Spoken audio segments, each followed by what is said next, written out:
मैं हूँ Roshni Shukla, educator, happy parenting coach. मेरा मिशन है बच्चों को अच्छा चाइल्डहुड मिले। मैंने इसके लिए रास्ता चुना है कि मैं पेरेंट्स की उन चीज़ों में गाइडेंस उन्हें दे सकूं और हेल्प कर सकूं जिसके बाद बच्चों को पेरेंट्स एक अच्छा चाइल्डहुड और एक अच्छा एनवायरनमेंट घर में दे सके। हम सबके मन में एक बहुत अच्छी इमेज होती है, एक बहुत रेपुटेड इमेज होती है। फादर्स यानी पिता, फैमिली को जोड़ के रखने वाली बैकबोन, फैमिली को चलाने वाली बैकबोन। कोई भी अच्छी चीज हम अपने फादर्स से सीखते हैं, कोई भी चीजें हम शेयर करते हैं अपने फादर्स के साथ। कुछ अच्छा हुआ उसका कारण भी पेरेंट्स होते हैं। आज इससे थोड़ी अलग चीज पे मुझे बात करनी है, क्योंकि ये सीरीज है अपने नजरिए को बदलने की। तो इसकी शुरुआत करने के लिए एक थोड़ा सा मैं आपको रेफरेंस दे दूं कि आज हम किन किन चीज़ों पे बात करेंगे। थोड़ा तो हम बात करेंगे कुछ मदर्स से, क्योंकि वो गेम चेंजर होती हैं। फादर्स से बात करेंगे क्योंकि ये उनके इमेज की बात है। तो पहले स्टार्ट करें मदर्स के साथ। एक नॉर्मल वार्निंग जो एज मदर्स पीढ़ियों से हम अपने बच्चों को देते हैं, आने दो तुम्हारे पिताजी, वो ही तुम्हें सबक सिखाएंगे। किसी चीज का निर्णय लेना है तो हमारे पास एक डायलॉग होता है, मैं तुम्हारे पापा से बात करके बताती हूँ। मोहल्ले में किसी को भी कोई शिकायत है तो वो आकर आपके घर में शिकायत करता है और कहता है, देखें तुम्हारे पिताजी आकर इस पे क्या कहेंगे। पीढ़ियों से ये ऐसा ही चला आ रहा है। बहुत से कारण हैं। एक तो बात कि परिवार का मुखिया फादर यानी पिता होते हैं। बहुत सी चीज़ों के कारण वो बिजी रहते हैं और हमेशा से एक सामाजिक हमारा स्ट्रक्चर इस तरह का है कि भारत में बाकी चीज़ों के अलावा फादर की इमेज एक थोड़ा डरा के यूज करने के काम भी आती है। कोई काम निकलवाना हो तो परमिशन के काम आती है। ये तो फॉर वेरी ऑब्वियस रीजन कि निर्णायक स्टेटमेंट फादर का होता है। धीरे धीरे समय के साथ चीजें थोड़ा बदली हैं। फादर्स की इमेज में भी थोड़ा चेंज आया है, उनकी अपने बच्चों के साथ एक्टिविटीज में थोड़ा चेंज आया है। पहले, आज से कुछ दशकों पहले, शायद पेरेंट्स में फादर्स के पास ये पिता के पास ये समय नहीं होता था कि वो बच्चों के साथ खेले, साइकिल चलाएं, आकर चेस खेले, बैडमिंटन खेले, स्विमिंग में चले जाए या इसी तरह की और चीजें, क्योंकि पूरे घर की जिम्मेदारी उनकी होती है जिसपे कोई उंगली नहीं उठा सकता। अब आज के समय पे, आज के सीन में चीजें थोड़ा सा बदली। आज पेरेंट्स में फादर्स का भी कॉन्शियसनेस अपने बच्चों को डील करने के लिए थोड़ी बदली है। उन्हें अपने बच्चों के साथ कैसे बातचीत करना है ये बदला है। उनके पास अपने बच्चों के साथ खेलने का टाइम होता है, थोड़ा टीवी देखने का टाइम होता है, चीजों पे बात करने का टाइम होता है। और आज ये एक अच्छी चीज है पेरेंट्स में, फादर्स पे स्पेशली, कि वो दिखता है कि वो सॉफ्ट स्पोकन होते हैं अपने बच्चों के साथ comparative to the previous generations. हमें और आपको यदि याद हो तो बातचीत करते हुए यदि कभी कहा जाए कि ये वाली चीज का निर्णय आपके पापा को लेना है या आपके फादर को लेना है, तो 2 मिनट के लिए निर्णय रुकता था। ये डर होता था कि पापा से बात करें, ये एक स्टेटमेंट, ये एक कंडीशन भी बहुत सारा डर लाती थी। चीजें बदलने के बाद ये चीजें कम है, ये सिचुएशन कम आती है लोगों पे। बच्चे अब थोड़ा कम डरते हैं क्योंकि पेरेंट्स में फादर्स ने वो गैप भर दिया है। आज की चीजें, आज के सीन, आज बच्चों से डील करने के तरीकों में फादर्स के अप्रोच में बहुत चेंज है।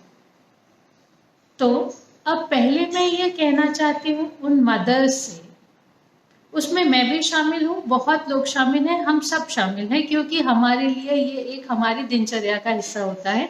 हमें बहुत सारे काम हो जाते हैं, कभी कुछ निर्णय हमें ऑब्वियस रीजन हमें अपने स्पाउस से बात करके डिस्कस करके निर्णय लेना होता है, तो हम उनके आने का वेट करते हैं। पर कई बार हमारे कुछ स्टेटमेंट्स बच्चों में इस तरह पहुंचते हैं कि उनको धीरे धीरे ये कंडीशनिंग होने लगती है। मतलब धीरे धीरे उनके दिमाग में ये बैठने लगता है कि फादर मतलब थोड़ी डरावनी चीज, थोड़े डरावने पेरेंट, एक ऐसा मेंबर जिससे बात करने जाने में डरना चाहिए। फादर पिता घर आते हैं, थके रहते हैं, इसलिए माएँ या घर के दूसरे सदस्य कहते हैं बच्चों से कि थोड़ा रुक जाओ, थोड़ा आराम कर लेने दो फिर बात करना, थोड़ा रुक के ठहर के खेलना। बच्चे हर रोज ये स्टेटमेंट सुनते हैं, उनके लिए ये एक आम बात हो जाती है, मगर एट द सेम टाइम उनको ये समझ में इस तरह से आता है, उनके दिमाग में चीजें इस तरह बैठती हैं कि पापा से बात नहीं की जा सकती या पापा से अप्रोच मुश्किल है, जो कि इस तरह नहीं होता। फादर्स बहुत सॉफ्ट स्पोकन होते हैं एट टाइम्स, उनको क्योंकि समय नहीं है इसलिए वो पूरे समय उपलब्ध नहीं। बच्चों से यदि पूछा जाए कि घर में मदर और फादर के बीच आपका आप किससे ज्यादा क्लोज हैं, तो लगभग बच्चे कहेंगे माँ। इसलिए क्योंकि माँ पूरे समय उपलब्ध है, इसलिए भी कि जब उन्हें किसी चीज की जरूरत पड़ती है या वो किसी समस्या में पड़ते हैं तो माँ सामने होती है। आज इस सीन में थोड़ा अंतर होता है, आज की जनरेशन इसमें थोड़ा और डिफरेंटली कह सकती है। यदि आप दो बच्चों से पूछे माँ के एब्सेंस में, यदि फादर पूछे कि बेटा तुम्हें माँ ज्यादा अच्छी लगती है या मैं, तो बच्चे कहेंगे आप अच्छे लगते हैं, पर हम माँ के सामने ये बात नहीं बोलेंगे। ये एक फनी स्टेटमेंट हो सकता है और इसको इसी तरह लेना चाहिए, मगर साथ ही ये एक बात है जो मैं सारी मदर्स से कन्वे करना चाहूंगी कि हो सकता है कॉन्शियसली अनकॉन्शियसली हमारे द्वारा कुछ ऐसे स्टेटमेंट दिए जाते हैं जिसके कारण बच्चों को लगता है कि फादर यानी कि एक ऐसा फिगर है जिससे पहुंच आसान नहीं है, जिनसे हमें बात करना मुश्किल पड़े।